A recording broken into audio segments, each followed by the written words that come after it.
The overall goal of this procedure is to develop a microarray-based high-throughput biofilm screen for antifungal drug discovery.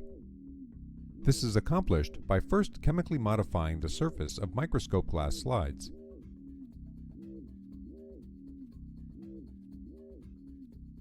Next, yeast cells are encapsulated in a collagen matrix. Then, a Candida albicans biofilm chip or CaBChip is prepared using a robotic microarrayer. Finally, drug susceptibility is estimated using the CaBChip. Ultimately, a viability assay performed using a microarray scanner shows the susceptibility profile of antifungal drugs against nano-biofilms formed on a CaBChip. The main advantage of this microarray-based technique over the existing methods, such as the industry standard 96-well plate, is that this is truly high throughput, rapid, robust, uses smaller working volume, and saves time.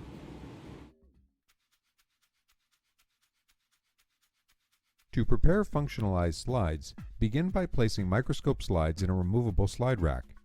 Wash the slides twice by immersing them in a staining jar containing 99% histological grade ethanol. Then use paper towels to wipe the slides and compress nitrogen gas to dry them.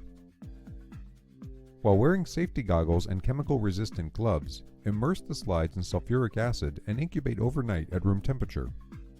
The next day, sonicate the slides for 30 minutes, then wash them with milk water for 30 minutes, followed by acetone for 5 minutes. This treatment exposes the silanol groups on the glass surface.